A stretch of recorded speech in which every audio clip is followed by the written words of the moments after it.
नमस्कार दोस्तों, स्वागत है आपका उमंग एकेडमी ए टू जेड में। जी दोस्तों, बात करें न्यूज़ अपडेट की, बात करूँ तो न्यूज़ अपडेट जो है अतिथि शिक्षकों के संबंध में लेकर के आ रही है। अतिथि शिक्षकों का नियमितीकरण कितना सच है कितना झूठ है ये देखने वाले हैं अपन इस वीडियो में।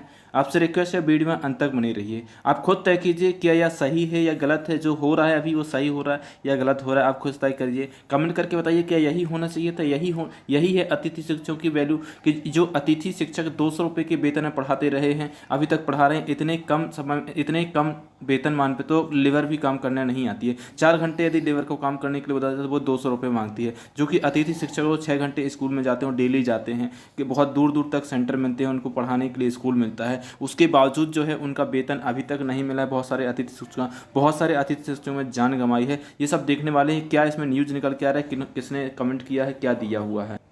बात करूं मैं न्यूज़ की तो अतिथि विद्वानों का नियमितीकरण सरकार की प्राथमिकता, ये बोला है किसने, सिंधिया जी ने बोला है, ज्योतिरादित्य सिंधिया। कब बोला गया है? भोपाल, सोमवार को। भोपाल की खबर दोस्तों, सोमवार को 1 दिवसीय दौरे पर उज्जैन पहुंचे राज्यसभा सांसद ज्योतिरादित्य सिंधिया ने अतिथि विद्वानों के बहुचर्चित नियमितीकरण मुद्दे पर मिले अतिथि विद्वानों के प्रतिनिधि मंडल से कहा। क्या कहा उन्होंने? अतिथि शिक्षक जो प्रतिनिधि मंडल है उनसे क्या कहा है मिलने के बाद में? महाविद्यालय अतिथि शिक्षकों, महाविद्यालय दोस्तों ध्यान दीजिए, महाविद्यालय अतिथि शिक्षकों विद्वानों का नियमितीकरण हमारी सरकार की प्राथमिकता में शामिल है। मतलब उनकी सरकार में महाविद्यालय में जो अतिथि शिक्षक पढ़ा रहे हैं उनको नियमितीकरण इनकी प्राथमिकता में शामिल है। ठीक है, शामिल है, अभी शामिल हुआ नहीं है पूरी तरह, शामिल की है, मतलब में करवाने की इनने सोचा है। और जल्द ही आप सबको खुशखबरी मिलेगी, बहुत जल्द ही आपको खुशखबरी मिलेगी, ये मैं आशा करता हूँ ऐसा ही होना चाहिए। ठीक है, आगे देखते हैं। संघ के अध्यक्ष व मोर्चा के संयोजक डॉक्टर देवराज सिंह ने बताया कि सोमवार को हमारी प्रतिनिधि मंडल और डॉक्टर मनीष प्रजापति,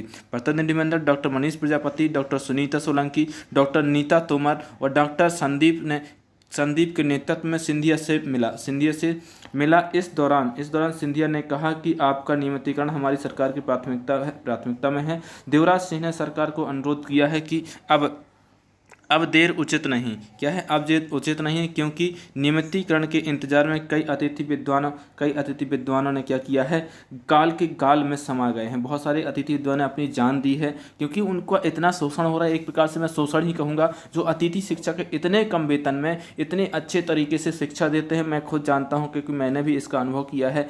मैंने देखा है बहुत सारे अतिथि शिक्षक मेरे नज़दीक वाले स्कूल में पढ़ाते हैं, तो उनमें देखा है कि बहुत ही अच्छे तरीके से पढ़ाते, जो गवर्नमेंट टीचर नहीं पढ़ा पाते, प्राइवेट स्कूल में नहीं पढ़ा पाते हैं, वो जो अतिथि शिक्षक होते हैं जो अभी तैयारी भी कर रहे हैं एमपी टेट की, वो इसमें पढ़ा रहे हैं। तो उनकी बहुत पढ़ाने का तरीका जो मैंने खुद देखा है, बहुत अच्छे तरीके से पढ़ा, इसलिए अब देर करना उचित नहीं है। मोर्चा के संयोजक डॉक्टर देवराज ने कहा कि अतिथि विद्वान के नियमितीकरण के मुद्दे पर ही भारतीय जनता पार्टी की सरकार बनी है। सिंधिया और तत्कालीन कमलनाथ सरकार के दौरान बोला था, सिंधिया जी ने बोला था मध्य प्रदेश में जब सरकार बनी थी कमलनाथ सरकार के दौरान, कि अतिथि विद्वानों के नियमितीकरण को लेकर के मैं सड़कों पर उतरूंगा। और उज्जैन दौरे में पहुंचे मध्य प्रदेश सरकार के उच्च शिक्षा मंत्री डॉक्टर मोहन यादव ने कहा कि हम बाहर हुए अतिथि शिक्षकों को व्यवस्था में वापस लेने की तैयारी कर रहे हैं। यदि वापस ले, जो पहले बाहर हो चुके हैं उनको लेने की तो छोड़ो, जो अभी अतिथि शिक्षक में उनका वेतन तक नहीं मिला है, तो मैं कैसे मान लूँ कि ये जो है बाहर जो अतिथि शिक्षक हुए हैं उनको वापस उनको ज्वाइनिंग करवाएंगे।